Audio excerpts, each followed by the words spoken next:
Welcome into the M&M State of Sports podcast. We have a very special group of guests today, the Rounding Third podcast.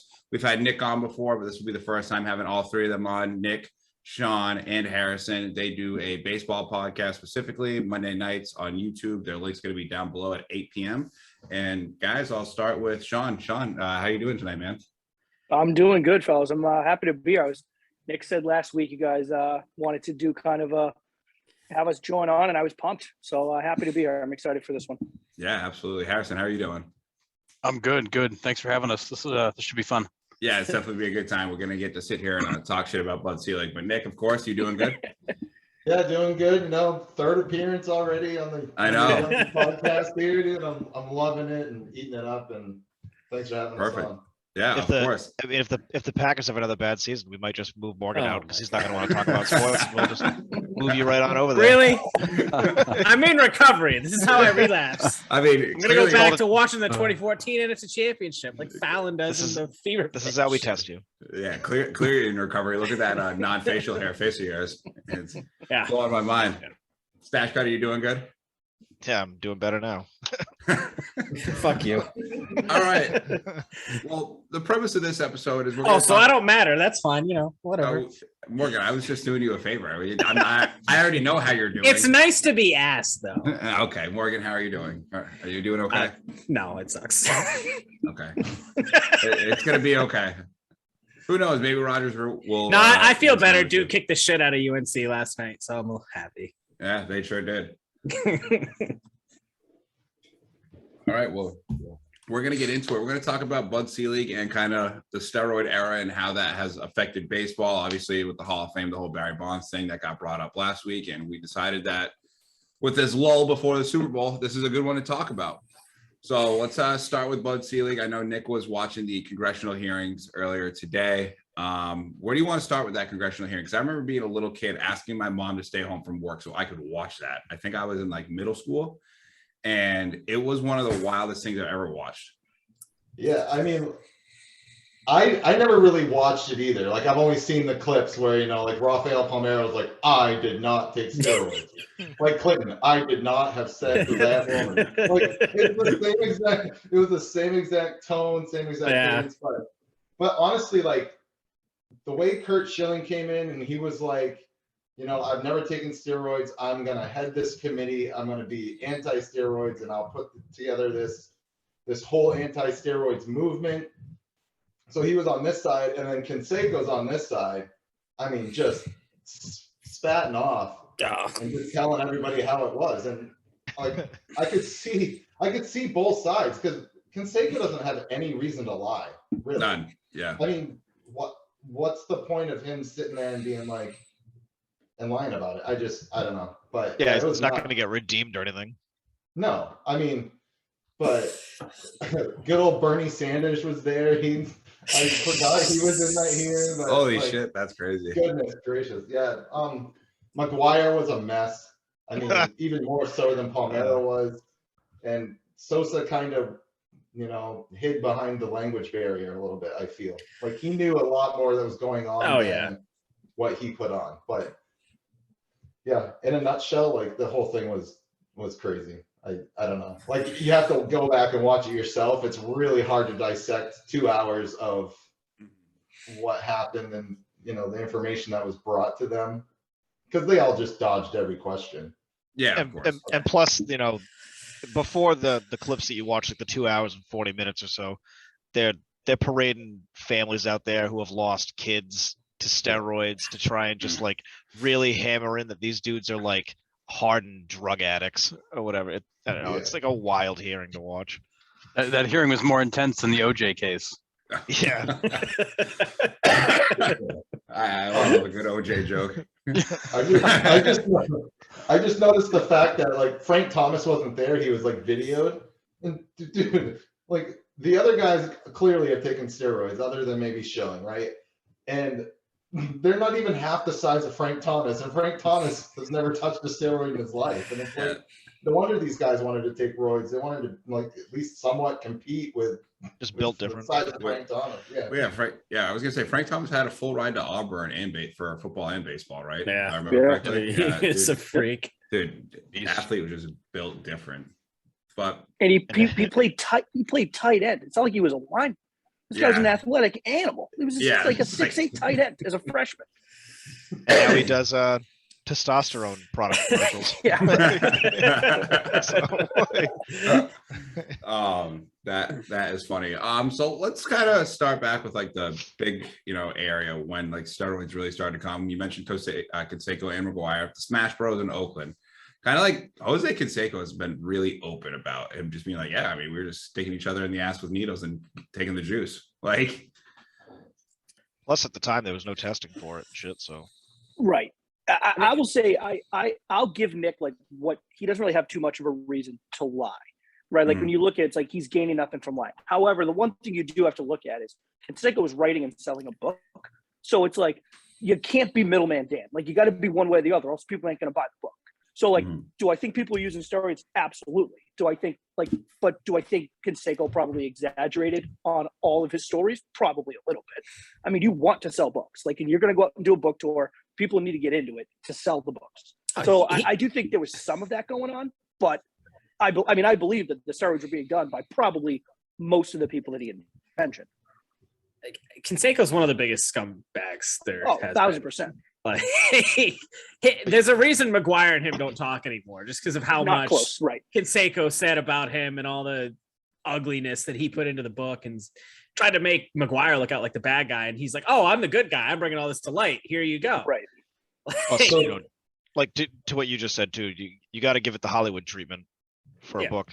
He's exaggerating stories, one-upping people, and even when Mark McGuire came in and gave his opening statement or whatever, he even bashed Canseco, saying like, I'm not going to do what this guy's doing, like, because he's a shitbag. So there's a reason he went and fought a Barstool employee at Rough and Rowdy. Right. And got his ass beat. And got smoked. Yeah. I mean, that was probably rigged too. So the crazy thing is that the Congress was notified in '85 about the steroid problem. Congress knew about this, and back in 1985. And people in Boston, it. People in Boston were chanting steroids at Canseco in 1988. Yeah, right. And then Selig said he didn't know about it and start formulating anything until 1999 or whatever. It's like, dude, people were chanting it 11 years earlier in a playoff series in Boston. Yeah, right. And he had come out with a statement, said he had never heard about it until like 98 or 99, and then a year later, when he made another statement, came out and said that he knew about it long before people did in 1994. So he just continuously contradicts himself. Like, absolutely. His biggest claim was that basically just because of all the scrutiny they got after the '94 lockout, they were doing anything and everything to keep baseball fans. So, I mean, he probably knew about it and said he didn't know about it because he wanted the ratings, because that's what steroids did. It gave baseball ratings. Oh, yeah.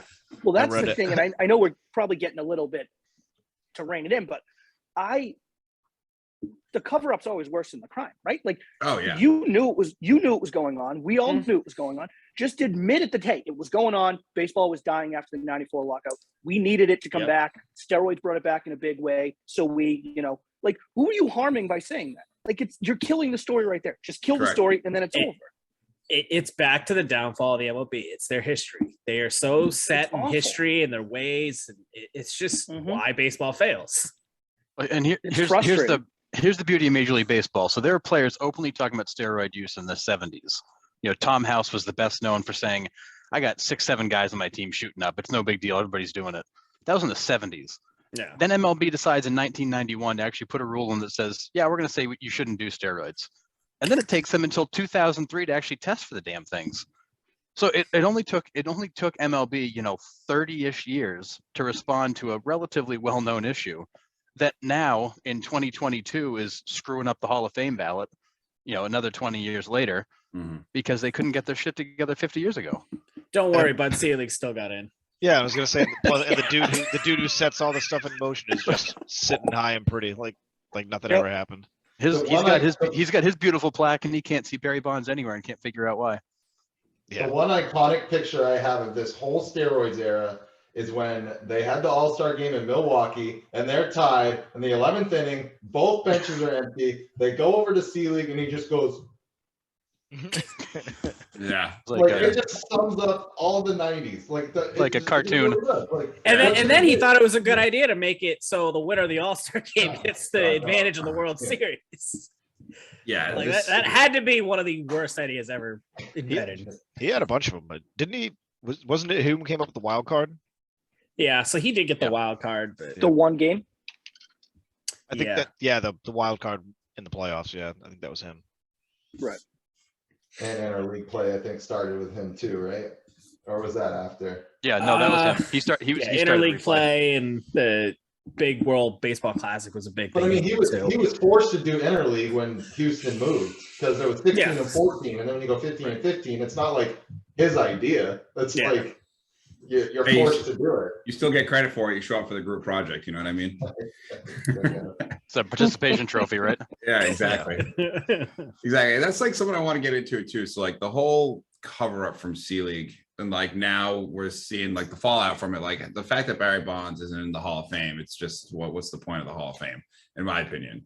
But like that whole cover up that he had, what is like everybody's kind of, you know, thoughts on it to like now, like when you look back on it, like what he was lying about, and for like future generations of what we're going to think about this era of, you know, ball that we had, where there wasn't, you know, there was steroids in use, and now that there's no more steroids in use, but they're also obviously also coming up with new shit, you know, to test and be performance enhancers. So I kind of want like your guys' thought process on what, when you look back at the cover up, and then like where do you think it's going to continue to go as time goes on with baseball?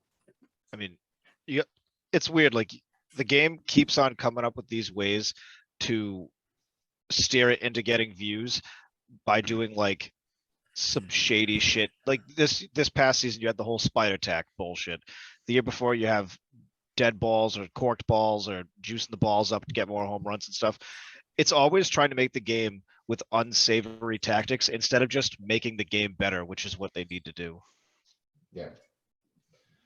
I mean, I have three things. Like, so with Selig himself, he was either too stupid to realize what was going on, with one. Either two, he knew and he just didn't care. Or three, he knew but didn't care because it was making the league a buttload of money because it was getting so many people in seats. Or a combination of all three, which I kind of vote for.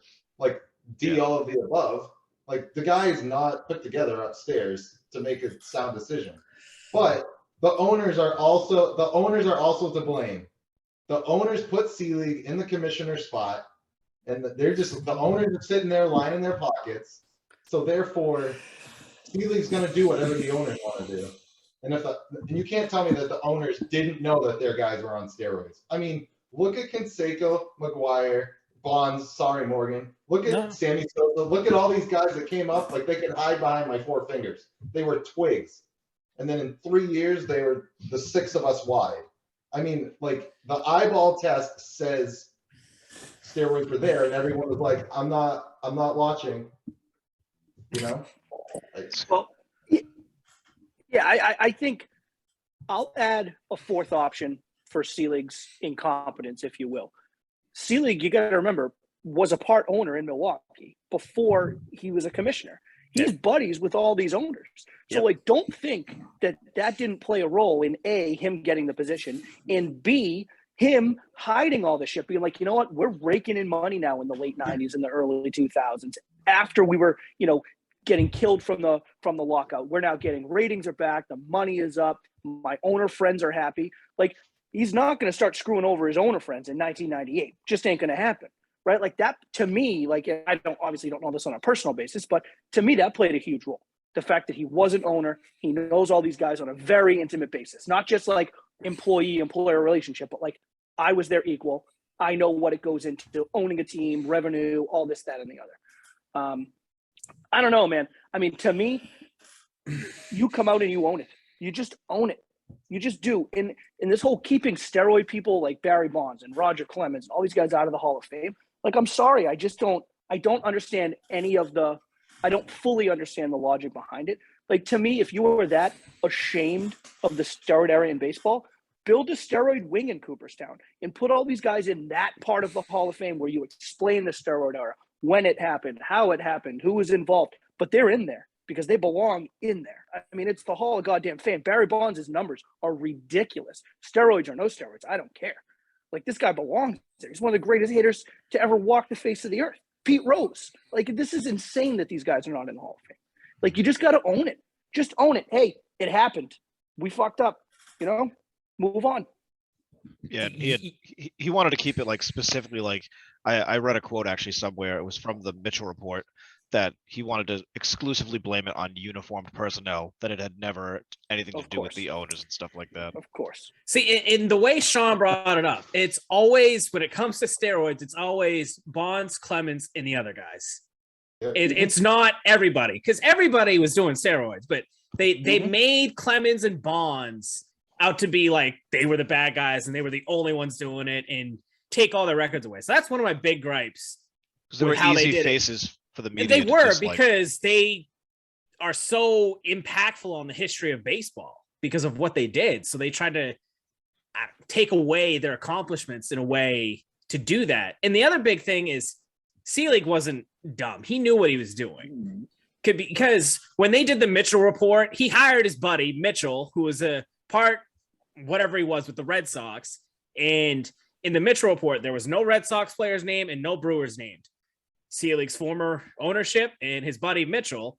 So it's just, that's too smart for me to think he didn't know what was going on and he was protecting his closest to his chest. So I can't stand Selig. He's a scumbag. He shouldn't be. He got 94% of the Hall of Fame vote, which is ridiculous. It's funny you say that, because you think about that whole Ryan Braun stuff. Like when Ryan Braun got caught, and what did he get? It's like, don't do it again. Yeah. Okay. Well, here's what kills me too about, I mean, the irony of this whole thing is what kills me too, because Selig did some really shady things in order to grow the game, and that got him in the Hall of Fame with 94% vote. Yet all these other guys doing shady things to grow the game are just like, oh, that's morally reprehensible. We're not going to let you in the Hall of Fame. It's like the irony is kind of crazy there too. Well, and the beauty of Bonds too is that he's an easy lightning rod. So here's a guy that was tied to Balco, the Cream, the Clear. He was tied to so many different sources of steroids, and he just kind of like brushed off and ignored and never actually dealt with.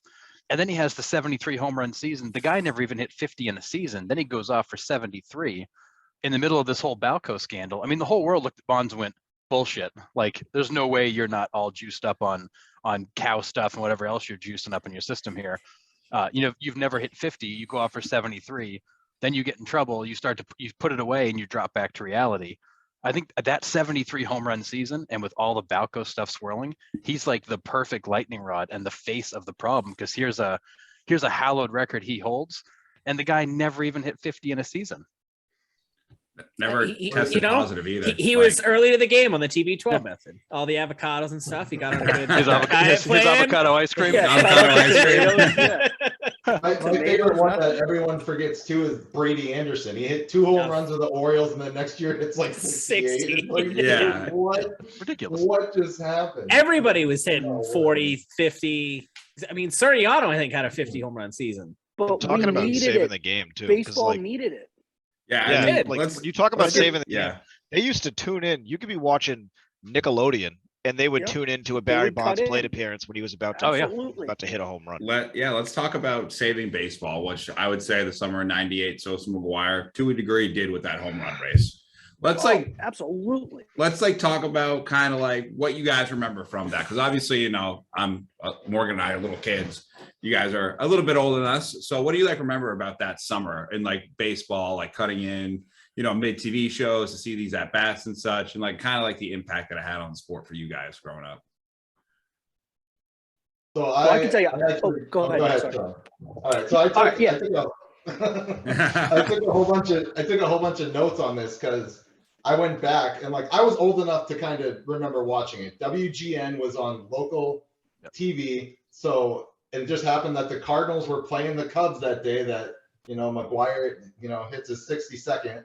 But it was crazy because a lot of people forget that Griffey was also in that home run chase for a little bit. Earlier on, 97. So we're not even at 98 yet. 97, Griffey ended up with 56, and McGuire hit 58. So that's when people were like, you know what? This record could be broken. We're going to see this record broken in the next couple of years. And then that was starting to bring fans back from the strike in 94. And then we all know 98, right? McGwire had 27 home runs through the month of May. And then Sosa hit 20 in the month of June. So he had 33 through June, the same as Griffey. Griffey and Sosa both had 33 through June, and McGwire had 37 through June. Jesus Christmas. So before the All-Star break, they were already plus 30, over 30. And then Griffey fell off in August. He ended with 56. Then the start of September, McGwire was already at 59 and Sosa was at 56, September 1st. So, I mean, it was just crazy. Just a little bit of those stats off the top. But. Yeah, I remember watching, I believe, Matt, we were together when we watched the Mark McGwire home run just squeak over that wall. Squeak over the fence, yeah. Yeah, but it got out in the second half, though. Oh, yeah. That was probably rope. the shortest home run of his career, but count it. Torched. Yeah, I mean, I remember them cutting into that live, and you see him, missing first base, and the players in the field are patting his back as he runs by, but like leading up to that, it was every at bat, it was you'd cut in on that. No matter what you're watching, they'd be cutting in live to it. There was constant updates. I mean, we didn't. I can only imagine what that would be like in a world now where Twitter, you've got Instagram, Twitter, and all this stuff. Yeah. It would have been nuts, pitch by pitch live. Well, you wouldn't because you wouldn't be able to show any clips on those social media sites. So, oh, come on, don't get me started. Come on. That's the most in the NFL. A big play happens. What do? 5 seconds later, it's on their page. In MLB, it's like it never happened.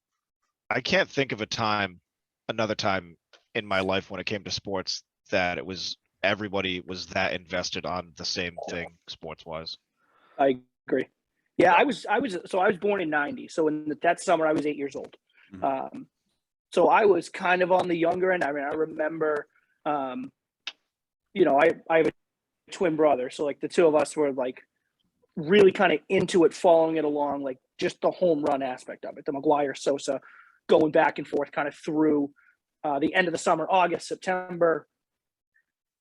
And I remember it was kind of our first like dip into watching other teams other than the Red Sox, right? Like we grew up born and raised in like suburbs of Boston. So it was just my parents are Red Sox fans. We grew up Red Sox fans. So we would just watch the Red Sox. And I remember it was kind of our first thing into like, oh, like there's other teams with good players too, right? Like you would see the other teams when they played the Red Sox, but it was always, when you're 8 years old, it's just a little bit different. But like it would cut in. To what it didn't matter what you were watching. I mean, especially you get into September.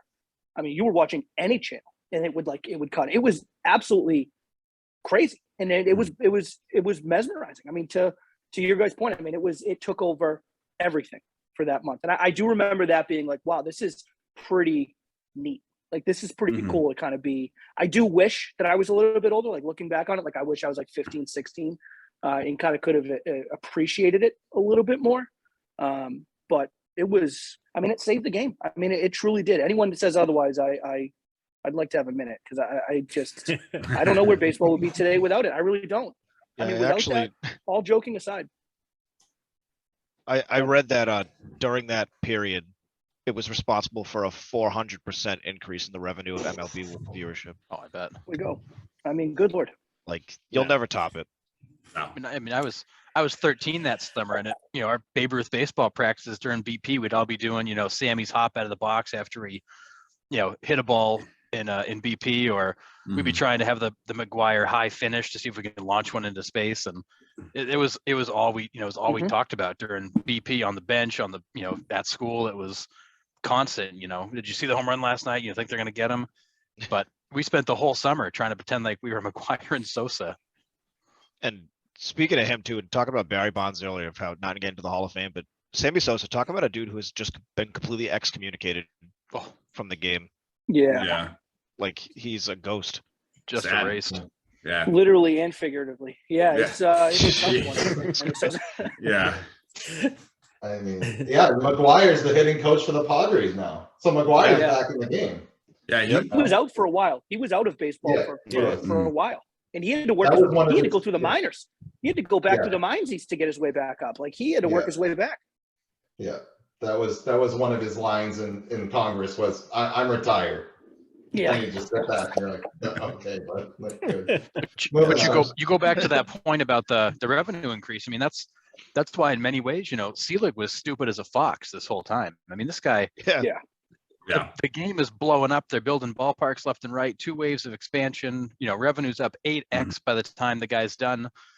He was riding this wave, looking like a rock star, But it was nothing he did. and just ignoring what got him there. And it's not even his first rodeo because he's no stranger to keeping stuff in business. He kept the Milwaukee Brewers in business when he bought the minor league team and saved them from bankruptcy. Yeah, he turned them into a powerhouse. I mean, they had, those Brewers teams of the early '80s were pretty stacked, and that was his ownership group. And I mean, the guy's got a political science degree. Huge surprise. Basically a politician. Basically a politician, but he basically brings baseball back to Milwaukee, turns it into a powerhouse, gets handpicked to take over when they throw Fay Vincent out, and then rides this wave of massive growth once he comes out of the 94 strike. 2 waves of expansion, and they added the wild cards, realigned divisions. There were like 12 ballparks built while he was commissioner. I mean, just money everywhere. Revenue was over $9 billion when the guy left. These owners were all fat, dumb, and happy and thanking him for it. And of course he was going to ride that and ignore the reason he got there. And I don't get, and that's why I like looking back on it, maybe in the moment, maybe in 97, 98 through 2005, like whatever. Maybe then it's like, yeah, we should just keep denying.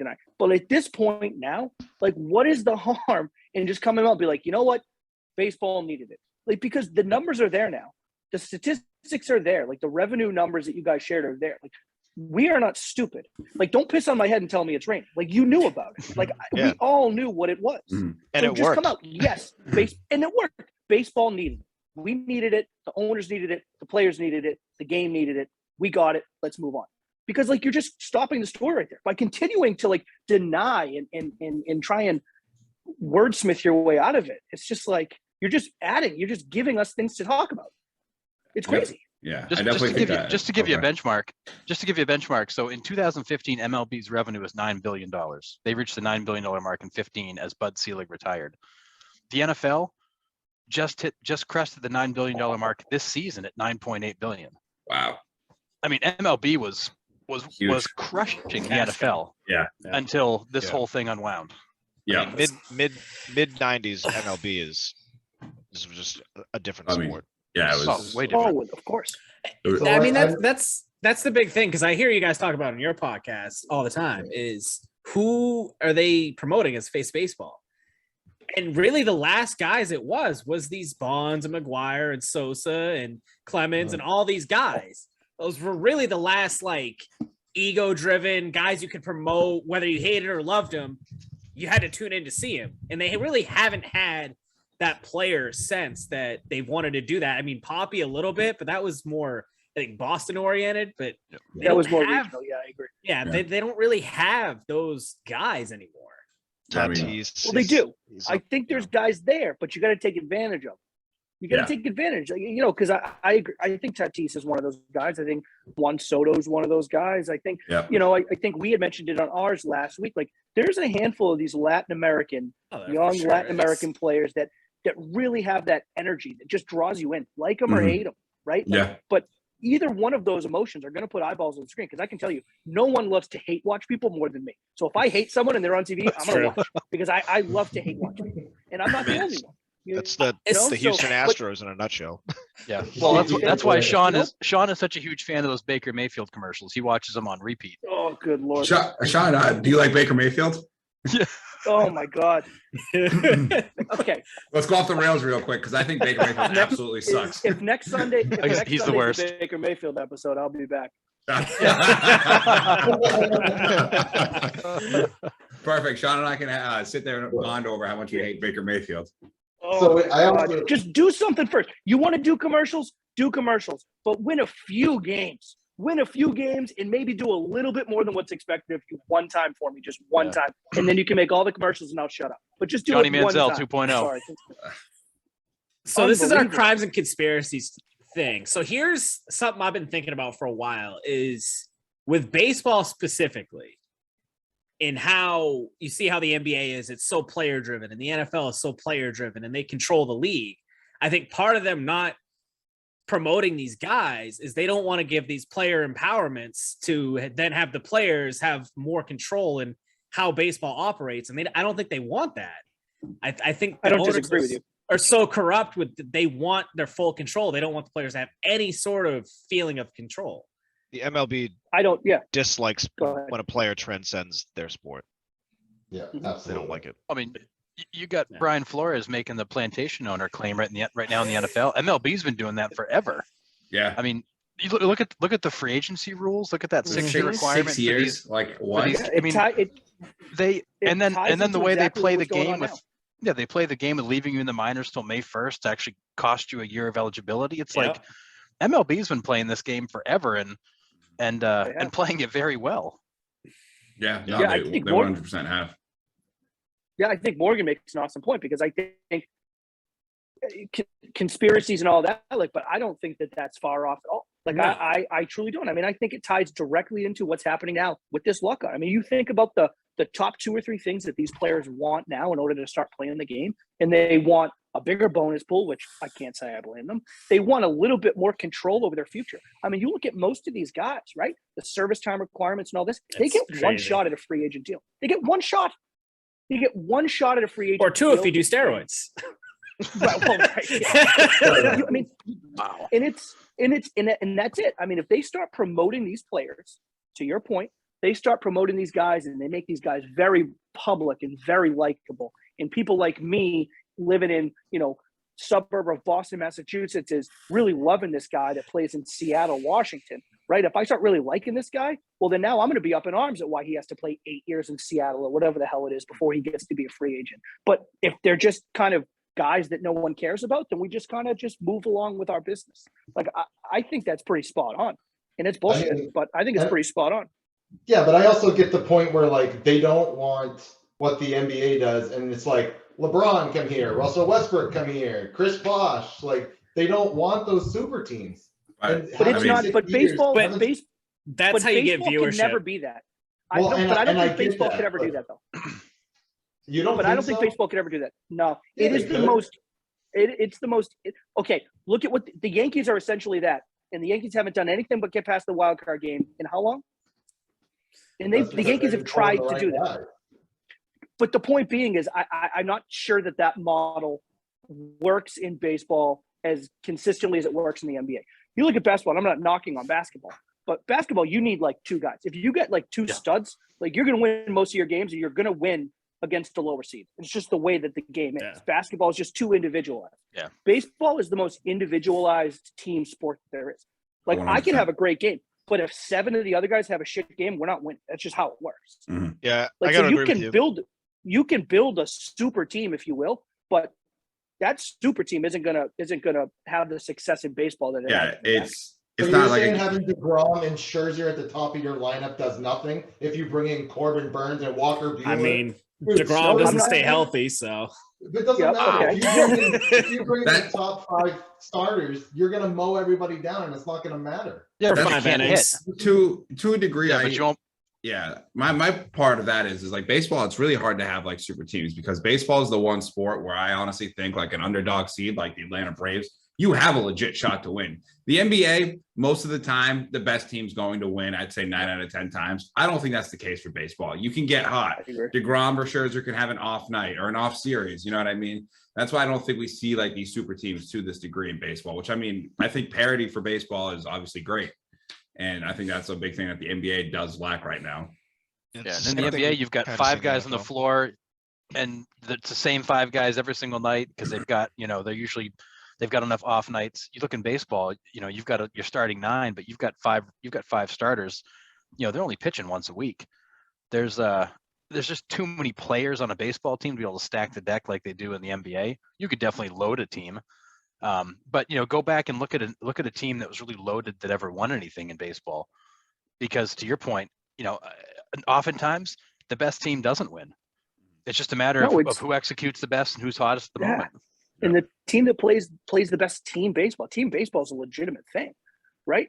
I mean, like you look at basketball, you go out and score 50 points as one player. Baseball, you get 4 or 5 at bats if it's a crazy offensive game. You get 3-4 at bats. That's it. I mean, you get 3 or 4 chances. If no one gets on base in front of you, if the guys in front of you have an off night, you're hitting solo dingers. Fine, those aren't going to kill you. Those never kill you.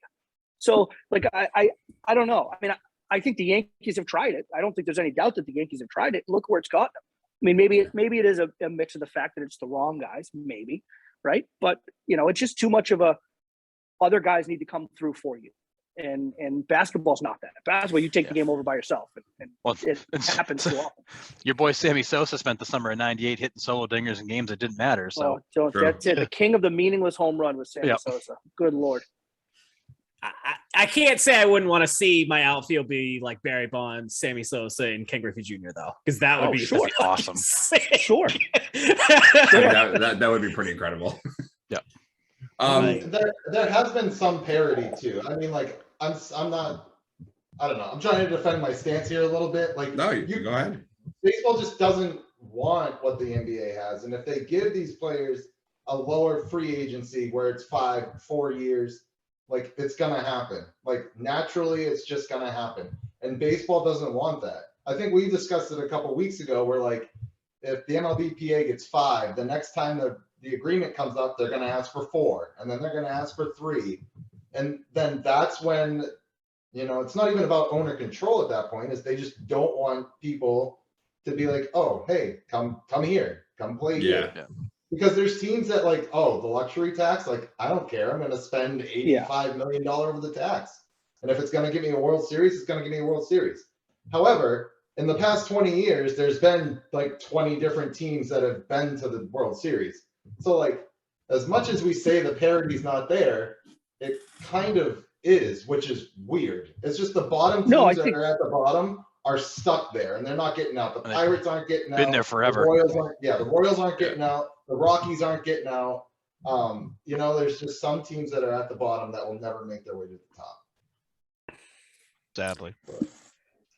Yeah, I hate that 6-year thing, because I mean, you look at some of the biggest events. NFL free agency is huge. NBA free agency is huge. Like those draw television ratings.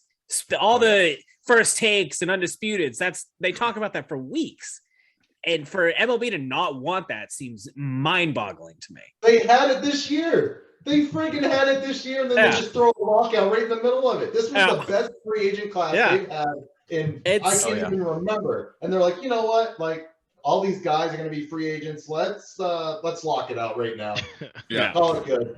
1201 didn't get the deal done. Let's lock it out. Especially after just having a whole season locked out for unreal, unforeseen circumstances. Yeah, I think a prudent move, and I think it's part of the negotiations now, at least what I've been reading going into it. But like, I think football doesn't have a problem with super teams, right? I mean, they have the free agent year every year is, like, to Morgan said, it's a huge thing year in and year out. I mean, I think if baseball really wants to advance, I think the scary thing that you can do is start saying, well, we don't want to put XYZ rule in place because it's going to impact us 7 years down the road. Like, I think baseball needs to have a little bit more focus on the short term right now. Mm-hmm. And I think one thing that would be put in like a salary cap, salary floor type of thing. The luxury tax clearly doesn't work. I agree with Nick 100%, right? But like, you see these other sports where basketball is really the only one that has this. Hockey doesn't have to worry about super teams. I mean, granted, there's other hockey leagues, so I guess that kind of, throughout the world, Russia and all that stuff, I guess kind of helps a little bit. But, I hate to think that baseball is going to continue to go on with this 6-7 year before you become a free agent. You get one shot at it, and I do think it sucks for teams like Pittsburgh and teams like Colorado and teams like Kansas City. Kansas City had one run. What was it, 2015 or 2016? Yeah. Mm-hmm. I blacked out that year that they beat the Mets, so I can't remember what year that was. Oh, I did too, because you guys stole the fucking NLCS from the Cubs. Oh, that was, Daniel Murphy we couldn't get him out. That was a one man get him out. But, they built that team in the farm system. They drafted and they produced these players, and then they get there, they win a World Series, and then they can't retain them because they don't make enough money and the owner's too cheap. And then everyone else is just pilfering them as their own personal AAA club. And that sucks. Like, they need to do something about that. They need to do something about that. So I the think point- there's quite a few issues. Sorry, go The ahead. point you bring up is perfect. 'Cause that's exactly why they created it. So they created this vesting period for these younger players to protect these teams. You know, you go in MLB, the draft is an utter crapshoot. I mean, taking a player from high school or college into the majors is a complete and utter crapshoot. Mhm. Well, it's the most so difficult game in the world. You just don't know how exactly. guys are going to do. You get drafted, you go to rookie A, low A, high A, then you're up in double A, triple A, and you're trying to get all the way through and get to the major league. So, I mean, the number of guys that actually make it through is unbelievably small.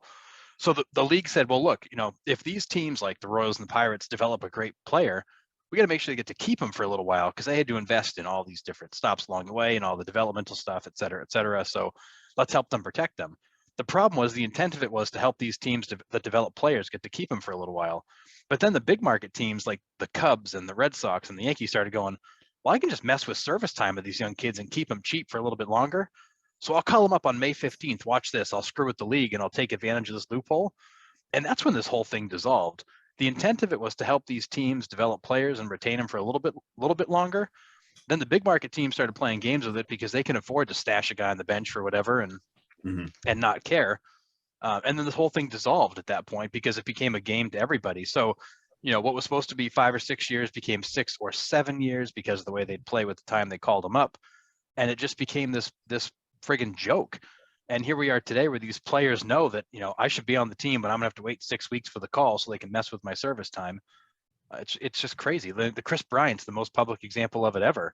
You know, they sent the poor guy back down to call him up a day after the deadline just to take a year of service Well, away. that's Randy Arozarena too. Yeah, that's Damn right. near balled Well, out in the he's a World 10-year Series and rookie. then won Rookie of the Year this year. That You makes know, no sense. he's been in the league 7 years and he finally won Rookie of the Year. It's crazy. He's on his third team.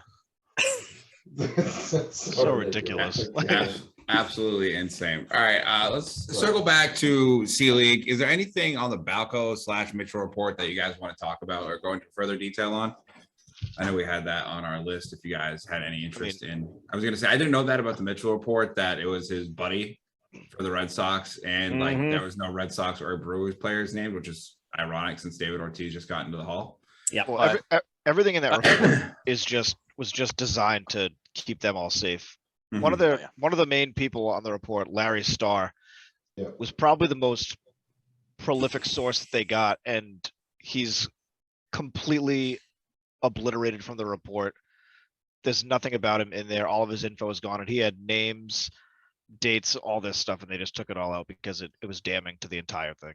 He said there was team physicians at the winter meetings that were standing up and saying, look, we need to do something about this. We got a problem if we don't stop this now. That was in 1988.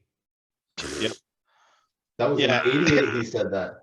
And there's a steroid drug with the name that I would embarrass myself trying to pronounce, but Mark McGuire took it, and it was shown on ESPN. That's one, yeah. Shown on ESPN that he took it, and this dude Larry Starr said 4 players came into his office the next day, saying, "Where do I get it?" I mean, chicks take the long ball, man. You got to. They just took all this dude's info out of the report because they knew that the whole league knew what was going on the entire time. So the one thing about the Mitchell report that I found interesting was the MLBPA agreed to it if they kept the players' names anonymous. So it was like, if you keep the players' names anonymous, we'll do this, right? Well, guess where all the results of the positive tests went? To the government. What did the government do? Release the names. Yeah. So like it was just a complete shit show. Bad. And then that's when Clemens came up because Brian McNamee was in there saying that he acquired the drugs and told Mitchell that he injected Clemens himself. So Yeah, but he misremembered all that, Nick. That wasn't real. I guess. Yeah. So it's crazy. I don't know. Just.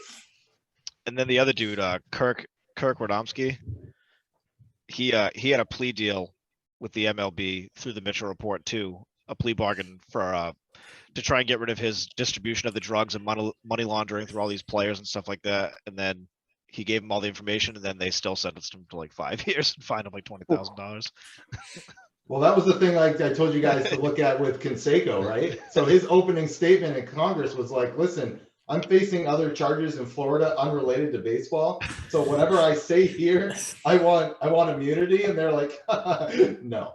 After his entire spiel, the judge is like, yeah, and we were not able to get that done for you. So Yeah, sorry. like, no.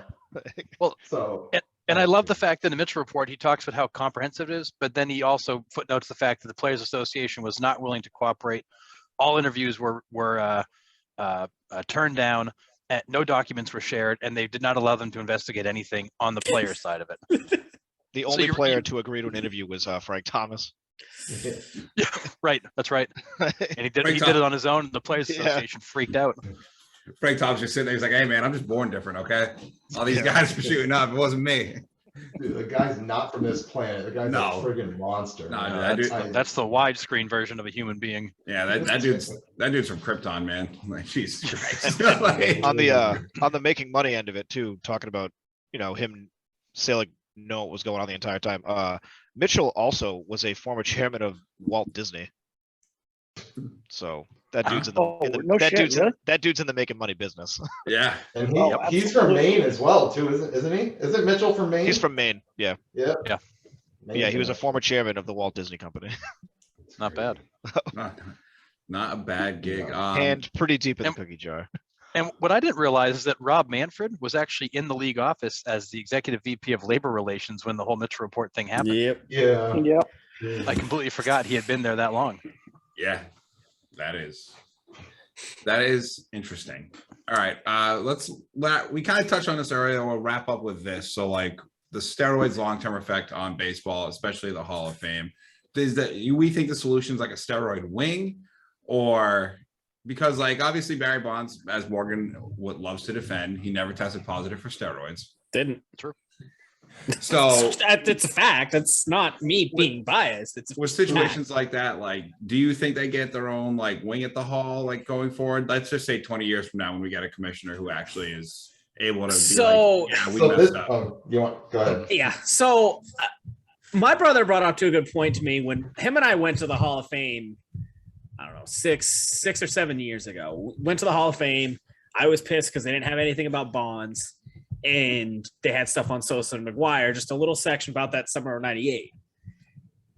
And he brought up the point that it could just be Bonds, that, hey, you can't have my stuff, it's mine. And that's just Bonds' ego, like, back and forth with the MLB, saying, nope, you can't have my stuff, it's mine, fuck off. So them getting their own wing, I don't think they'll do, because that means they'd have to acknowledge it. I don't think they ever will. And they'll probably get them in on this bullshit writers committee they have that votes in random players every year that don't actually deserve to be in the Hall of Fame. Different story, but I don't think they put a wing up there. Yeah, so this is my thing, like, they're just gonna leave them. I talked about this last week about the names coming on the ballot. So Bonds and Clemens, and they're just gonna leave them on the ballot for the 10 years until they fade off. And like, that's just baseball's way of not having to deal with it. Yeah. They're just not going to deal with it. They're just going to have them on the ballot. The writers will semi-vote for them. I mean, Bonds had 71% last year. And like, okay, so he should get in this year? No, 59%. Like, what? And like, we made the point of like, why even string them along for 10 years? That's so friggin' petty. Like, why? I think I said that on our episode too. Yeah, take them off. I said 5 years and take them off. And I don't know if you guys listened to it, but I said that there should be like 75% is seen just way too low of a number for me. Yeah, like absolutely. if you're a Hall of Famer, you're like a no doubt, you're for sure. I think it should be like closer to 90-95%. I just do. I think if you're a Hall of Famer, you know it. Yeah, absolutely. I think the NFL Hall of Fame is the only correct way to do it. You have a committee of people that have been in football, played football. You bring up the name of the table and you go, okay, we got, let's just say, Tom Brady here. Everybody looks around, Hall of Famer. You just, he gets in first ballot, obviously. But then you got, like, guys that are still great, but like, let's just say, I mean, I don't know, off the top of my head, like an Ed Reed. Obviously, he is a Hall of Famer. He got in first ballot, but like, there's still a discussion around the table that everybody goes, yes, he's a Hall of Famer. This is the reason why, X, Y, and Z and stuff. And I wish baseball did it that way, because then you'd have a correct Hall of Fame of the greatest players of all time in there. I agree, 100%. Instead, it's just a bunch And- of dudes and being it's- like, I don't like him. You could easily go back in history and look at like Ty Yeah. Cobb, who did some bad things. Ruth, not a great dude. Like a lot of those guys back from the 20s and 30s and 40s, not great guys, but they're in there and they're not going to go back and take those guys out of the Hall of Fame. I mean, for how what they many of did, those but they're dudes gonna- from Yeah. that era would be in the Hall of Fame now if they were playing the way Probably none of social them. media is nowadays, knowing everything about everybody? You think Babe Ruth would be in the Hall of Fame if he was playing right now? Only if you bought a ticket. Yeah, he wouldn't be in there smacking women and smoking cigars in the dugout. That there's no Yeah. way that dude would be in the Hall of Fame. That dude, Yeah, that and they dude were all ripping, straight up ripping butts and racist. throwing back whiskey on Yeah. the bench. I don't think Yeah. you get a lot of hits today. Yeah, I mean, baseball's just stuck in that past thinking, right? Yeah. I mean, how the hell did it take 80 years for them to recognize Negro League players this year? Like, screw that, dude. It's taken you 80 years to put Negro League players into the Hall of Fame. That was almost like my last straw. Like, obviously, Bonds and Clemens not getting in. I mean, whatever. But, like, it took you 80 years after integration. After freaking integration, it took you still 80 years yeah. to put Minnie Minoso in the Hall of Fame, who had over 4,000 career See. hits. It's insane. Like, It's absolutely insane. it's such a joke, man. In I can't- in the MLB's defense, they probably weren't even fucking thinking about him. So it was just like, you know what I mean? Like, which is not the greatest defense, but yeah. Not the greatest defense at all. they were just Oh, probably man. like, oh yeah, we forgot about that. That existed. Yeah, I hope to hell one day MLB gets a commissioner with some cojones and a vision who will take these issues, go through some kind of reconciliation. Hey, Pete Rose, come and join us in the Hall of Fame. Bonds, you're in. Clemens, you're in. Let's get this crap sorted out. You freaking useless writers, just go write your articles nobody reads anymore. We're going to put together a real panel. We're going to have people that actually know baseball, not you schmucks that write about it. Vote these people in and have a real Hall of Fame that actually makes sense and move on. You know, baseball's been lugging this steroid issue with it for friggin' 25 years, Yeah. you know, arguably 30 years. When are they just going to call it what it is and move on? As the effect, They're never going to do it. as the effect of baseball going forward with the steroids, is, I think your original question was like, steroids obviously saved the game. We all know that. We're not Oh, yeah. in dispute of that. But what they're doing now with this pause, depending on how deep this goes, like baseball could be in a heap of trouble, a lot of trouble. Probably. I They're agree. losing people. Hot dogs are friggin' $7.50 a pop. You bring your family of four to a baseball game, you're not getting out of there without spending $1,000. You're Yeah, you're it's gonna crazy. lose. You're gonna lose your family audience. It's gonna be all corporate. And people don't sit down and watch a 4-hour baseball game every single night. Listen, No. I'm with. Don't change the game as a whole, but everything around it needs to change. The marketing, everything we've talked about. But I mean, these players are literally arguing over 10 to 20 cents at this point, right? They're already making $37.5 million a year to throw a yarn ball covered in cow skin for $37.5 million. And like, they're just losing. I mean, they're to out be of touch. They're out of touch with the hypocrite, people but they're out of touch with what's going on in this world right now. For And sure. that's gonna kill And then- baseball. but- ultimately. But it's a little bit to the players, but it's like a penny for an owner. Yeah. Well, The right. MLB I mean, that's what I'm You know. saying. It's The MLB has an estranged marriage with its fans right now, and taking a break might not be the fucking best option because you No. might just go find somebody else. Yeah, I mean, I just think, you look at the way society is now, man. I mean, with social media, we all grew up in it. Like it's Yeah. 5 inches in front of your face. That's It's all at your people care about. fingertips. It's right there. where, Yeah. where can I get my entertainment today? And if I'm not going to get entertainment on this today, F it, I'll get it somewhere else. And baseball's kind of playing with fire there. I mean, you look at what, these streaming services like Peacock and ESPN Plus and HBO, like all these things, but they're all getting into the sports business too. I mean, so you're going to have, like, baseball was what everyone did in the spring and summer. We watch baseball. Well, now there's other sports coming across that are There just is. going to be, and people will take place of that. And is baseball ever going to completely die and go away? I hope not, probably not, but Yeah, they're I going to hope be in not. some serious trouble that they might not be able to recover from, though, when it comes to, and we talk about Selig and the revenue getting over $9 billion. then that's going to be a memory of the past, a $9 billion revenue, because they're going to lose all their TV contracts. They're going to lose. I mean, they're going to get other sports that are going to come in and they're in trouble. They could be in trouble. I mean they got to figure this out. There's a reason Facebook's getting its head kicked in right now. That's because this thing called TikTok that gives you these little bite-sized pieces of entertainment is crushing it. Yeah. Nobody watches long-form video anymore. Nobody watches long-form content. Nobody reads blogs in the newspaper anymore. They want these little bursts of entertainment. Yeah, good point. They want these little bursts of entertainment. We're in a second renaissance of like TV. This next generation has zero attention span. Forget for a 3-hour baseball game. They get zero attention span for anything that's longer than 45 seconds. You know, if baseball doesn't make itself entertaining, there will be no generation after us to watch the game. Correct. I mean, I want to make some red hats that say "Make baseball great again." Start wearing it around. I heard you say that on your. Because I don't know. Send one up my way. I don't know what the hell else we're gonna do. We should wear them and go to a game in Detroit. Oh, I love it. Love it. And I mean, like the only 3 in the stands. Oh, come on. I mean, and to that point too, is like you were saying, we're getting new sports and stuff. Football has had like multiple failed spring leagues, but what are you going to do when football has a spring league that is successful? And then it's like, well, dude, the USFL is coming back this year. Coming back this year. That's made me think about it. And they could have picked a better year. Like, they could not have picked a better year to start this back up. Yep. And it's just like, and you've got The Rock. The Rock is a marketing machine. In the ownership group. Mm-hmm. Just like that guy can put something out on Instagram that's going to reach how many million people, you know? And it's just like with stuff like that, like baseball, you need to make it more accessible. Like you were talking about TikTok. I want to watch highlights of Fernando Tatis on TikTok. Oh, the only place I can go that is the MLB TikTok. Or I'll watch. You give me a 5-minute compilation of best home run swings and best like home run celebrations and taunts and stuff like that. I'll watch that all day. Yeah. Hell yeah. The thing is, the way that social media is driven, though, which sucks, is it's driven by the viewers, and sadly the viewers are younger than the people making the content. So you have to get the people watching it interested in baseball first to be able to want to watch it on that platform, and they're not interested in it to begin with. Yep.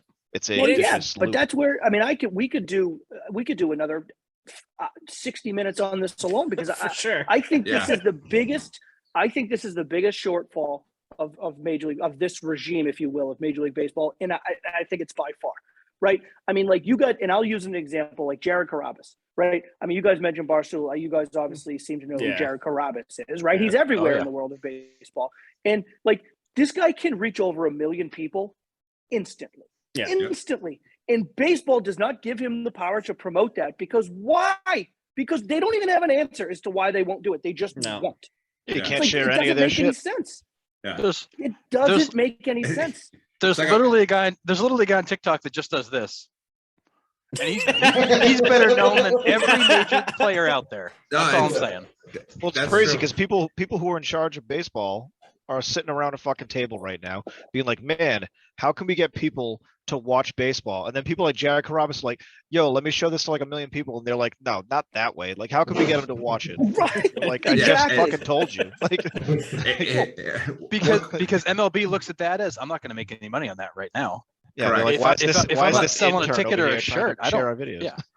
First of all, if it's not going to create ticket sales or shirt sales right this minute, I'm not interested. And first of all, they're not sitting around a table. They just come to the door. They're like, "You got anything for me? Nope. Do you? Nope. Okay, bye." It's also the culture too. There's a great documentary on when the punk culture around Boston started the whole Yankees suck shirts, and really drove that rivalry, and it brought up viewership and ticket sales around the area just because people wanted to go there and shit all over the Yankees. Mm-hmm. It's the culture around it too, and people just aren't interested. Well, the Red Sox winning the World Series pretty much killed that. You know, the rivalry. For those two particular teams, yeah. Well, that's what I'm saying. The rivalry hasn't been the same. You know, the Yankees just repeatedly kicked our asses for 85 years. When we finally won, everyone's like, "Yay, cool." Yeah, you can only watch David beat Goliath so many times before you're just like, all right, maybe Goliath needs a break now. Yeah. For me, I don't know how you guys feel about it, but it's getting harder and harder for me to watch baseball because I can't stand the analytics in baseball. It's taken so much of the stuff I loved about baseball. Like, I love seeing guys like Maddox, and hell, Zambrano was a Cub guy that would throw deep in a game. All these starters that would throw 7, 8, 9 innings routinely, and seeing those 1-0, 2-1, 1-1, like those dramatic games. Seeing a game for me go 14-12, I don't find that enjoyable. I don't agree. I don't know. That's not baseball to me. That's in the shift. Don't even get me started on that shit, because I cannot stand the shift. It's the worst thing. It's one of the worst things that's ever happened to baseball is the shift. And it's Joe Madden's fault, and he won us a World Series, and I still can't stand it. When Kevin Cash went out and took out Blake Snell in the World Series, oh my God, 2-hitter in the 5th inning, I'm like, dude, what are you doing? Like, they can't touch him. Because he was statistically going to bring in a run, and then the dude they fucking brought in gave up a run. Stand it. Gave up 3. Like, it makes no sense. Yeah, I hate that part. Like you got to have the eyeball test too. You got to be able to be like, okay, like here are the analytics. Here's what happens most of the time, and I'm gonna put my players in that position. But like, if my player's mowing them down, I'm not gonna go out and pull them just because the analytics say so. Yeah, they have no gut guys left in baseball. There's nobody that goes with their gut. Yeah. To a degree, I think that's like part of the greatness with football still is there is analytics, but also you got quarterbacks and coaches that, like, you see it with Lamar Jackson and Jim Harbaugh or John Harbaugh. He'll go to the sideline. Harbaugh will be like, "You want to go for it?" Lamar Jackson's like, "Yeah, I do want to go for it," and they go out and they do that. And that's like, I think the biggest thing was like is having like your horse, your guy. Like, how are you taking Blake Snell out of that game? Like it's your manager not knowing his personnel, because I think the managers now don't really care about their players. They see him as numbers on a piece of paper. Well, I think it's more like the GMs. I think it goes. Analytics. It's like they're being told what to do. The front office guy. Yeah. The coach. I think every team now has a front office analytics guy, and the manager's in a tough spot. The manager now, Kevin Cash does not fall. I think Kevin Cash is an ass who does not fall into this category. But I think there are plenty of managers out there who are kind of in between a rock and a hard place. It's like, I want to keep my guy in, but the analytics guy up there says I got to take him out, and God forbid I leave him in and I blow this lead, then I'm going to lose my job. Like, I think managers are in a tough spot. Like, I think you need to, we'll see. I'm interested to see, because I think the Mets, if they play this year, for good Lord, Buck is an old school guy. There's no doubt about that with Buck Showalter, the kind of manager he is. But the Mets are also leaning towards analytics. I mean, they have been the past few years, bringing analytics people into it's the reason they traded for Javi Baez. Exactly. I love him, but Jesus, strikeout or home run. I'm interested to how does that work? Like, how does that, like, is Buck given the reins? Like, is it Buck's show? Or is it not really Buck's show? Or is Buck just the guy that they put in front of the camera, but some Poindexter up there is making all the calls? Exactly. Like, I don't know. Is it his show, or is it not his show during the regular season? But then is Buck like, listen, when it comes playoff time, I'm making the fucking call. And like, I think honestly, you see it with teams that like have won World Series recently, is managers that are like, no, I'm making the fucking call. Alex Cora with the Red Sox was a big one. Obviously analytics is a part of the game now, but like you get to playoff time and it's like, I'm going with my fucking guy. And that speaks volumes about, like, as a player, you're growing up and, your coach just says, you want to know what, keep at it, keep going. It gives you a lot of confidence and it makes you like perform better, I think, personally.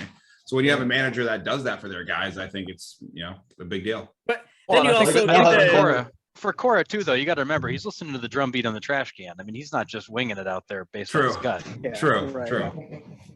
But Snell hasn't been the same since he got yanked. He had a terrible year in San Diego this year. And mentally, why would you even want to fucking try? And it's so disappointing as a fan to watch something like that, to be on the edge of your seat and be like, wow, this dude's just throwing a hell of a game.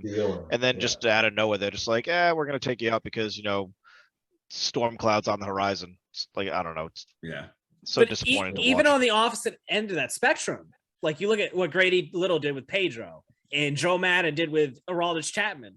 Like, it wasn't good, but that's baseball. Like, that's baseball. That's what baseball is. Baseball. And I can tell you this, I don't care what people say. It is revisionist history for any Red Sox fan to say, oh, I wanted Grady Little to take Pedro out. No, you didn't. No one wanted Pedro to come out of that game. No. And when Grady Little walked out and he patted him on the ass and he went back to the dugout, everyone in Boston Yeah. Everyone was like, our guy's on the mound. So Yeah. Grady Little takes a lot of shit. And I've heard a lot of people around here being like, I never wanted Pedro in the eighth. That is bullshit. Everyone wanted Pedro in there in the eighth. Yeah. I would take Pedro. I'd take Pedro throwing left-handed over any guy in that Hell bullpen. yes. Hell yes. Who, you're gonna bring in Curtis Laskanik? Like, no, give me Pedro. Keep Pedro on the mound. Like, it was the right move, and it just didn't work. And that's baseball. That's baseball. Correct. What kills me to that point though is like you look around the front office of baseball now, and gone are the days of the guy sitting in there that had played for years and had been scouts for years. Or now you walk in there and it's a bunch of friggin' Ivy League guys, in their suit coats and their fancy shoes, looking at computer screens. Half these guys probably never even played baseball. Oh yeah, half these guys probably never even played baseball. They couldn't tell you what a curveball looks like out of the pitcher's hand if a guy can hit it. But what they can tell you is that based on the numbers, a sunny day on Tuesday, this guy's going to get 3 hits. But if it's raining on Friday, they're screwed. But they couldn't, like, they don't even look at the field when they're in the office anymore. They just stare at their computer screens, crunch their numbers, and then put a team together. In some cases, has it worked? Sure. But like, gone are the days of actually scouting a player realistically and writing down and actually scoring these guys. It's a friggin' algorithm. These guys might as well be execs at Google versus being execs for a major league ball club. No movie depicted it better than Moneyball. Like, it showed you exactly what they do. Correct. And I think it's exactly spot on. And I know it's a true story, but it's spot on. That team couldn't get through the playoffs. No, because like, you need baseball guys to win baseball games. Fundamentals. Eventually, what it comes down to. That's right. It's going to come down to a point where you need a baseball guy to put his nuts on the table and make a play. And those guys aren't those guys. Yeah. You can pay him as cheap as you want and get as many walks as you want. But at the end of the day, I mean, do I want, David Ortiz coming up to the plate? Yeah, I do. And that's why. You don't want him over Scott Hatterberg? Hattie gets on base. Hey, Hattie gets on base. I'll take my chances with Ortiz sending one into the fucking bullpen. Okay. Yeah. Scott Hatterberg wants Ortiz on. Exactly. He's hoping it's not his turn next. But like, you look at guys like Theo Epstein, Chaim Bloom, Andrew Friedman. I mean, these guys spent more time in high school in their locker than they did out on the baseball field. You're not wrong. Not wrong. No, right? I mean, come on. Not wrong. Oh yeah. It's really crazy, just especially for me personally, because I don't watch baseball as much as I used to. Like, growing up, like, there's no reason for that. Ken Griffey Jr. or I loved Manny and Ortiz. But like, even to like that degree, it's like it's changed so much. Like, it's not like they don't do a good job of promoting their superstars. It's all analytics. You're getting your pitchers taken out in the 5th inning because it's the one blade of grass is off analytics wise. So you got to take them out, their third trip around the lineup. The third trip around the lineup. It's just like stuff like that. It's like where if I want to deal with analytics, I'll go to work. You know what I mean? Like, if I'm watching sports, like I'll watch sports. I'll watch football. At this point. We've talked about it. The friggin' Los Angeles Dodgers, dude, had a 20-game winner in Julio Urias. And what did they do? They threw like 4 bullpen games during the playoffs. Yeah. Like, what the hell are you doing? Like, why are you throwing a new pitcher every inning? Like, it's ridiculous. Why with what's been working, dude? Like, yeah. I don't understand it. And that's I feel like Dave Roberts is a trash manager, but there's no way he made that call. Like, I feel like that was dictated to him. That was going to be my I 100% agree. Like, I think he's an awful manager, but he wouldn't make that call. No. The Dodgers previous championship is a sham, and I've been saying it for a while. They weren't going to win again. I love it. Took him 3 trips to win 1. So what does that tell you about him? Yeah, it's true. It's very true. All right. Is there anything else that we want to get on Bud Selig before we let you 3 gentlemen get out of here? And again, thank you guys so much for stopping by. We very much appreciate it. Rounding Third podcast. They stream on YouTube. The link is going to be down below. 8 p.m. Monday nights. I'm sure they're on all major podcast networks. And again, guys, thank you for coming on. I just want to get that promo in before we have our final thoughts. Selig sucked. End of story. Hey, listen, I'll second that. Selig sucks. However, they made a lot of money and baseball came back for a while. So I mean, it worked, but he sucks. But it worked. Yeah. I don't know how to feel about him, but they got to figure this out now because it's we're getting down to crunch time here. So Yeah. Yeah, I agree. I'll say Selig stupid as a fox because he knew that this mess would get cleaned up after he got his own plaque. Yep. Yep. Damn right. Exactly. Damn right. Well, All right, boys. I've Well, already thank you for mentioned having us it. on, man. It was a blast. Yeah. Yeah. I've already mentioned it to you guys. We want you guys on for like our preseason Absolutely. picks. When, 100%. We'll see you guys in what, baseball July? Yeah, Yeah, July. it might be postseason picks at that point. 23?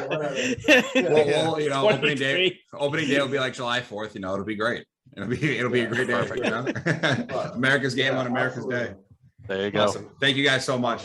All right, fellas. Awesome. Take care. Thanks, guys. Take it easy, guys. See ya. We are back from our brief intermission. I needed some water. And again, thank you to the Rounding Third podcast. We really appreciate them coming on. Third time I'm going to say it just because it's the Rounding Third podcast. Their link's going to be down below for their YouTube channel. They go live Monday nights, 8 p.m. Yeah. And again, thank you to all three of those guys. We really If appreciate you it. like baseball, it's a fun podcast to listen to. Most definitely. So we didn't start off with Nick's question like we normally do, but we're going to start our weekly wrap up with Nick's question from last week. So Nick, question, answers, boom, boom, boom. Yes. Do you guys have a refresher? What was the question? It was fictional teams, wasn't it? Yes, it Yes. was fictional teams. It was. Yeah. If you could play for a fictional team, which one would it be? We touched on some before we posted it out, but we had some other good answers. Average Joe's Gym. Love that. Also, we had Globo Gym. Yep. I mean, Glow Jim Purple Hits and Cobras. Matt, your own brother, the Flint Tropics. I didn't think of the Flint Tropics. but I didn't either. I saw that. I'm like, I was like, that's a good one. I was like, that's a phenomenal answer, Greg. We had the I don't know their team name, but we had somebody comment the Springfield baseball. The nuclear power plant Springfield team. Isotopes. The Isotopes. Yeah. Simpsons love Yeah. that. So those are Another good one ones. I didn't even think of. And We had the Cucumbers. I saw that. That was from Nick, right?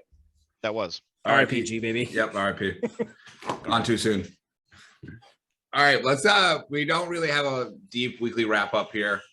We will do Super Bowl predictions, even though I know Morgan doesn't want to. We're gonna wait on the NFL stuff. We're gonna talk about the good stuff for Morgan. Duke just smacking the fuck out of UNC. Yeah. The game was never close. Not even Duke- close. Duke never trailed. They got up 11-2, and they were up by double digits for, I think, the rest of the game. It was just not close. Paulo Banchero didn't even have a great game. Again, AJ Griffin put up 27, didn't miss. UNC did have this kid that started to piss me off like Hansborough, and I wanted to punch him in the face. This fucking transfer kid from Oklahoma, Tyler Manick. Dude couldn't miss. He was like 6 of 7 from downtown or some shit. Damn. Yeah, he couldn't miss, even if we were in his face. It was wild. He had like 21 of their 60 points. Wow. But we beat him by 20. It wasn't even close. Coach K's last game at UNC, and he mopped the floor with it. Yeah, good. So Morgan's clearly under college basketball now. He's already forgotten about the Green Bay Packers. They're gone. Yeah. Kansas beat the fuck out of Baylor. Mm-hmm. It's all college basketball for me. Yeah, Nick, I meant to ask you earlier. Are you enjoying a nice Coke over there in that glass? It is. It's a nice. It looks delicious. I'm not gonna lie. It is. Yep. Yeah. Well, Oh good. man, I'm jealous. I am very jealous. Nothing like a nice can of Coke with some ice. in the Nothing. glass. I mean, you get a glass bottle of Coke. I was gonna say you just need a bottle. Like, I mean, the ranking. It's easy. Yeah. a glass It's, bottle. Top tier is glass bottle Coke. Yeah. yeah. Right underneath its can. Yeah. Oh no, I'm sorry, fountain. I was Oh, gonna yeah. say fountain's a Then staple can, there. plastic bottles the worst. But there is a contender for the top tier in the right circumstance. It is a canned soda with ice on an airplane. Airplane. Yes, correct. It's top tier. It is. I could It's not the agree more. elevation. It That's is. it. It's something about it. It's something about the elevation and the carbonation combining. Yeah. Mm-hmm.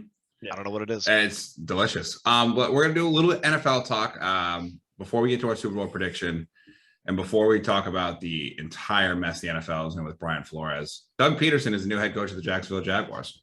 How do you feel? I'm happy about it. I talked about it. I think he was one of the two guys I wanted. I wanted either him or Leftwich.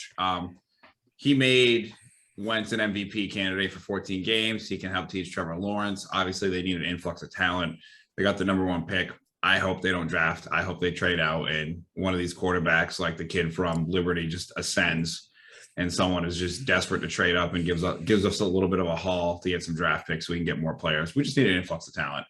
That being said, I mean, are we going to contend? Probably not with the Jacksonville Jaguars, but we ended the year on a good note, beating the fuck out of the Colts. So that was great.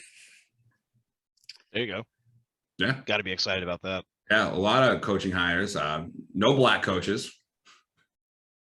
I think the only NFL head coach that's black is Mike Tomlin. Yeah. Perfect Yeah, segue. Perfect segue right into Brian Flores, folks. I mean, what could we possibly do about it? Maybe there should be a rule. There is a rule, but like they're at a point now too where it's like rule. it's a rule, and they're doing it for like purposes. And like those whole text messages between Belichick and Flores, holy shit. Belichick already knew that they were hiring Dayball before Flores even interviewed. Yeah. And it's a sham interview. It is. Like, you're getting these interviews for people just because you have to do it based off the color of their skin, and you're not even taking them as a serious candidate. And it's clear. Like, and that's, I mean, maybe don't have the rule in place then, but like, I mean, that's 100% the answer. Yeah, then you get these, I understand wanting to, give people, minorities, opportunities for this as they deserve it, but I think it's more based off their qualifications. Like, Brian Flores is a well-qualified head coach. Look at Eric Bieniemy. Yeah. How? I don't think I disagree that it should just be about qualifications though. It should be how if me and somebody else apply for a job and we have the same qualifications, if not one with a little bit more, it's also going to mesh into how you fit with for sure the crew around you and 100%. if you're a better fit for that team. So it's not always the qualifications. And like that's the thing too, is like I think maybe they like Dayball more with Daniel Jones. Maybe Dayball went to the interview with the Giants and said, hey, yeah, I'll stick with Daniel Jones. I'll try to make it work. Obviously, I did it with Josh Allen, X, Y, and Z. And that's like what the ownership wanted to hear. Obviously, these owners hire who they want to fucking hire, But like having this rule is like, it's a slap in the face to these qualified coaches like Brian Leftwich, like Eric Bieniemy, like Brian Flores. Like these guys are qualified to do this job. In having your guy, like even them wanting like, hey, Daboll's our guy is fine. Correct. But don't go telling Bill Belichick and all these other people before you even interview all the candidates. Correct. That's just crazy.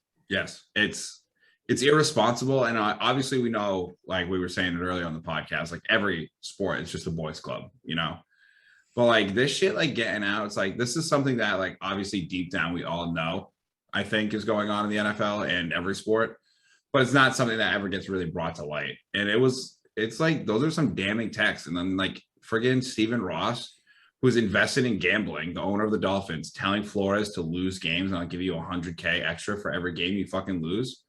That's if this is found to be true, like you don't get that team anymore.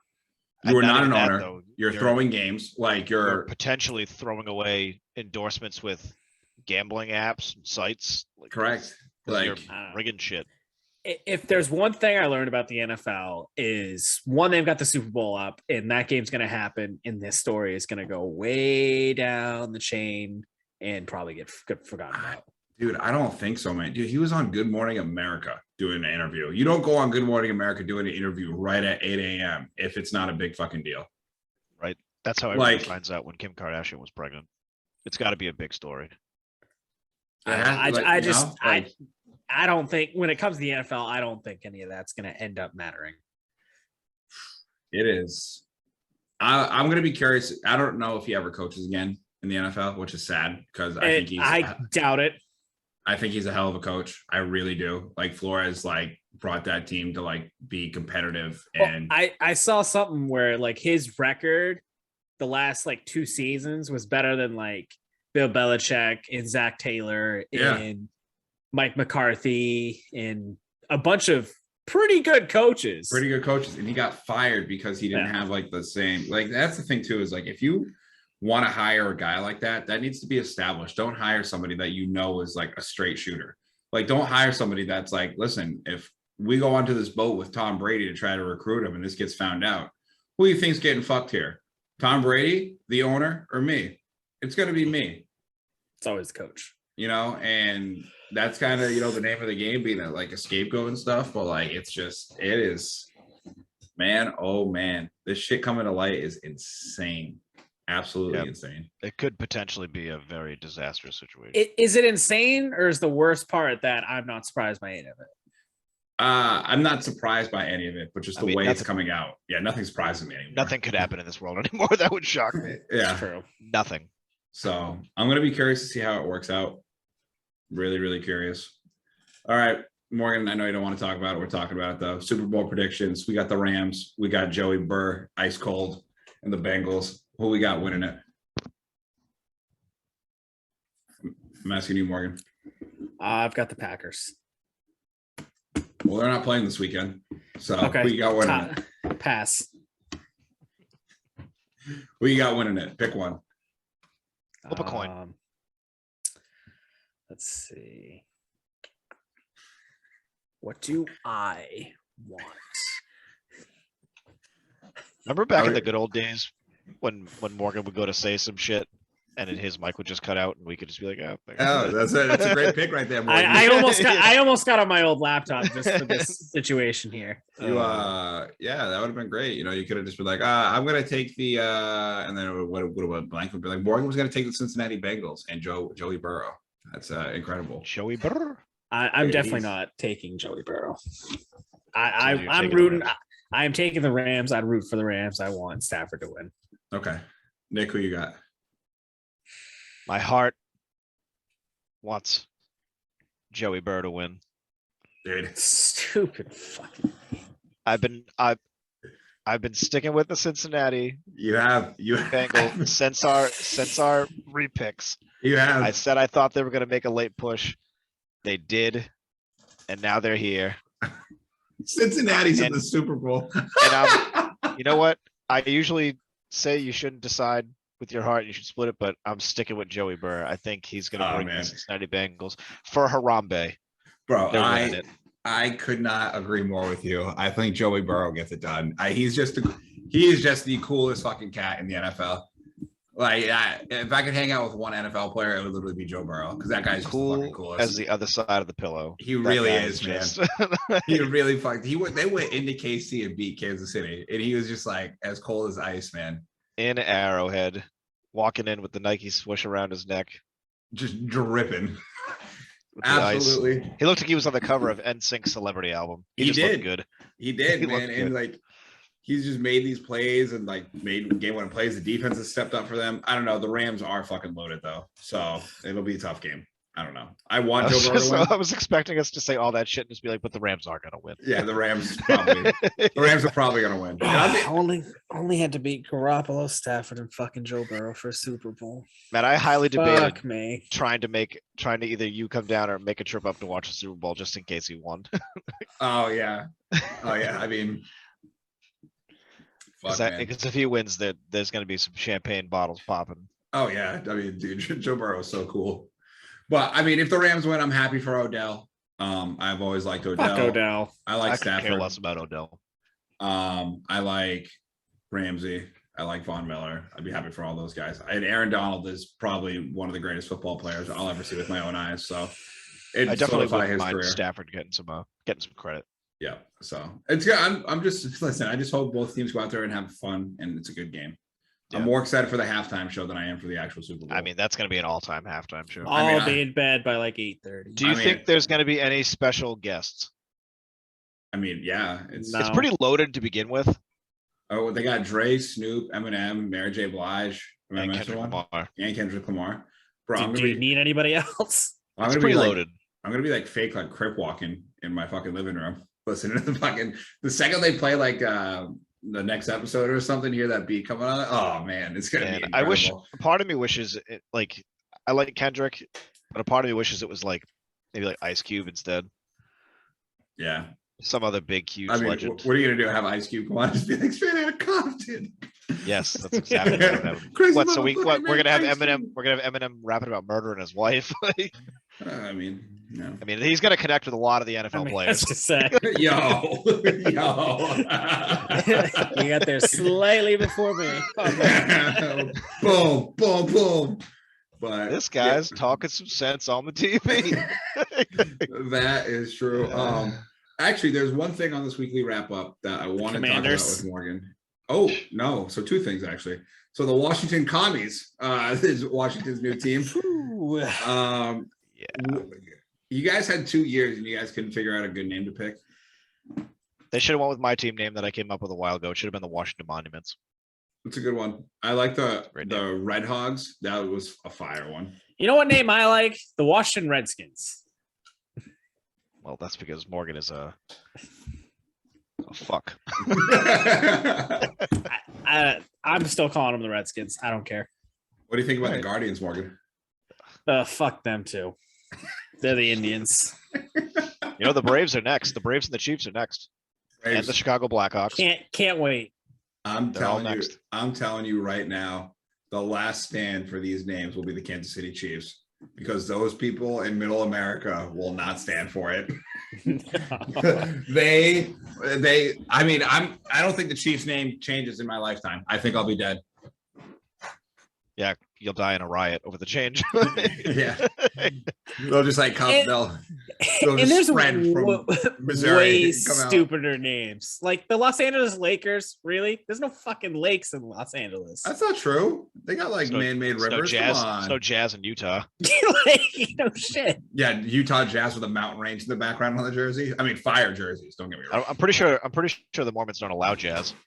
So I mean, Just There's- get Ron Burgundy out there and play some Yaz flute. but here's the thing, though. There are some team names that just like absolutely hit home, and let's just slide right into it. The Seattle Kraken. That's a perfect team name right there. boom. I thought you said two things left for the NFL. No, it's the weekly wrap up. I'll do Oh. it. I'll do it after Kraken talk. Yeah. Gotcha. The Seattle Kraken. I know we all said that they would beat the Bruins. Sometimes we're wrong. It We happens. were wrong. They But- skated hard though. They're all effort. Their past game Wednesday, cause for celebration. That's The right. first shutout in franchise history. So there we go, Kraken. So proud of our Seattle Kraken. Yep. So proud. And if there's one thing I've learned about hockey is all you need is a goalie in the playoffs. That's true. And maybe Most- we, most- Nothing games, nothing else matters is having a hot goalie. maybe we get on a little run here, and we make some magic happen. Go in as I the mean, 8th I don't seed think and- it's any stretch of the imagination that we might make the playoffs. I can easily see this team going on a cup run. Could not agree more with you guys. Easy. Could not agree more. Actually, I said two things after the last thing, and then here's another two things. Kind of personal news for us. I didn't want to say it earlier and be wrong, so I just literally checked. This is episode 60 for us, guys. Wow, I feel like we were Nice. just celebrating 50. I know. So episode 60.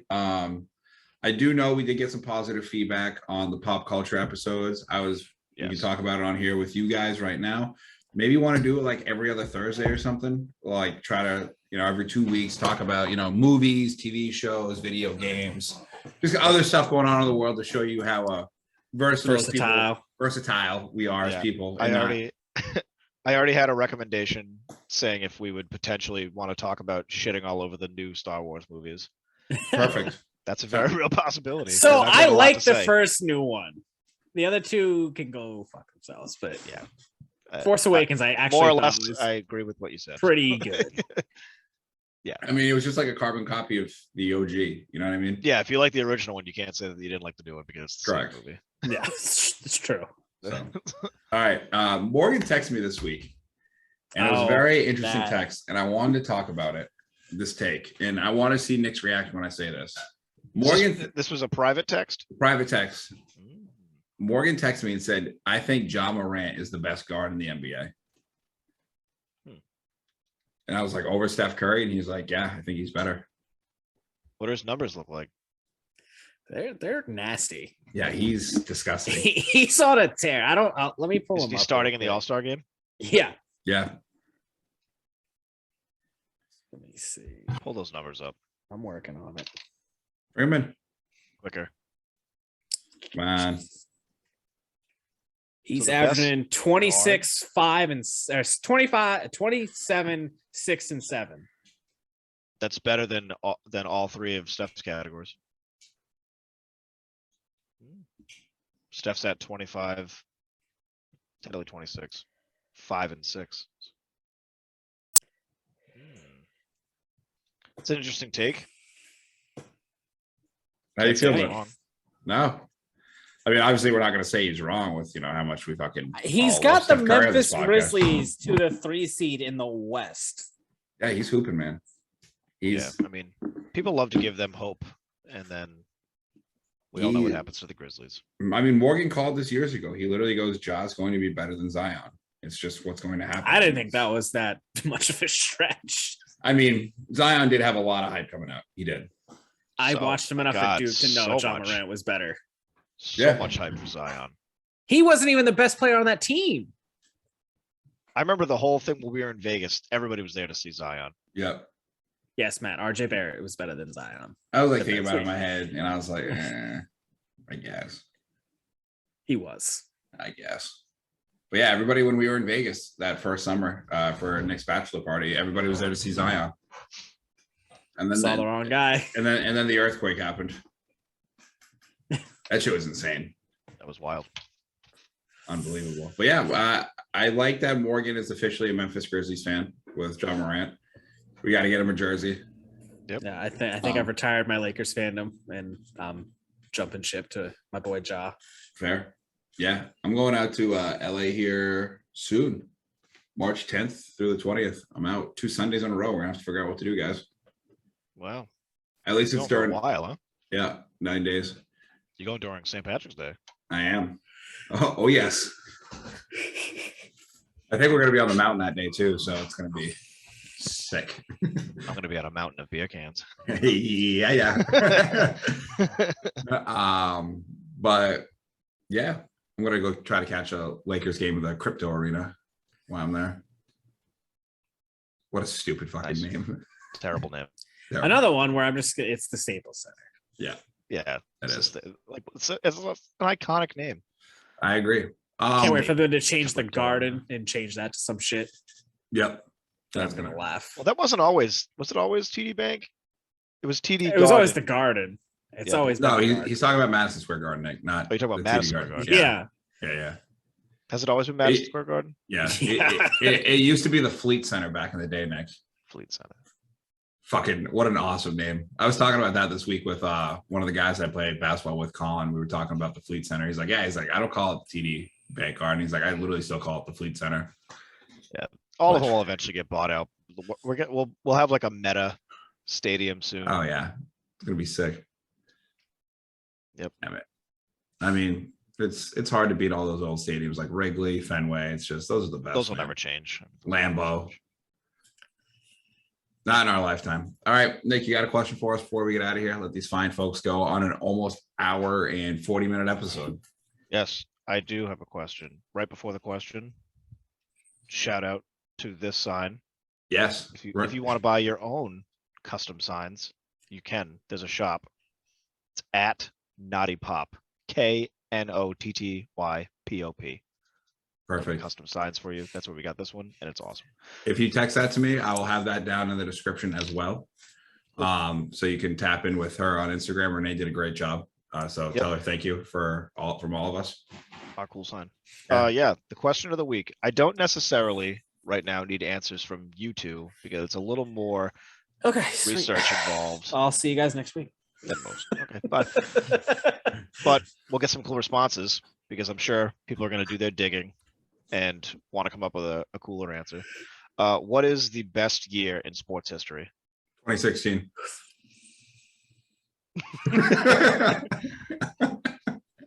Yeah, we know why. Yeah. All right. What is the best year in sports history? All of it included. Would you like me to say it again? Say it one more time. 16. The Cubs did win the World Series that year too. It's a good year. Cubs win the World Series. LeBron comes back from 3-1. Like, come on, man. Who won the Super Bowl that year? I'm looking right now. 15 was Denver, I think. The Denver Broncos. It was Super Bowl 50. They beat Cam. That's right. Just kicked the shit out of So Cam. Peyton Manning got his championship that year. Yep. So you had a Manning champion, LeBron, Cubs. I mean, I think that's a Duke won contender. that year too. That's a contender. There were no Olympics that year, were there? 16 would have been Olympics. Olympics. Oh, 16. That's I a don't know. contender. Duke was 15. 16 was like Kansas. or I some mean, shit.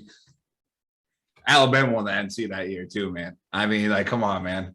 That might be a contender. You know what I mean? Like, I was just talking about it strictly for the LeBron one, obviously, but like, this is ridiculous. Yeah. Yeah. That That's was what the I year the 3-1 No. too. Nova won. That was Nova. Yeah, that's right. that's what I want to know the answer to. What is the best year in sports history? I can't wait for Santa to pull out some random 1980s year or some bullshit like that. 80s. He's gonna go to like 68. He's gonna go to like 47. 47. Santa's gonna be like World War II. This is why this is the greatest sports year ever. Oh, well, thank you to everybody that tapped in for this episode. Again, the Rounding Third podcast information is all down below. Please check them out if you guys like baseball. We're over 30 subscribers on YouTube. We're at 31. So slowly but surely getting Keep more. it rolling. You know, I if can you almost guys, quit my day job. yeah, I was gonna say, if you guys want to watch us, we're on YouTube. Get to see our pretty faces, see our funny reactions when we all literally Nick says something funny and I want to like actually cry laughing, but I can't. So that's always great. Then you got Morgan's, no more beard anymore, and the depressed episode of the Green Bay Packers. If you guys want to see somebody in misery, just go watch that episode. It was incredible. Yep. I got a couple of comments on it at Hoops Morgan. It was pretty funny. I'm sure. They were like, I really hope Morgan is okay.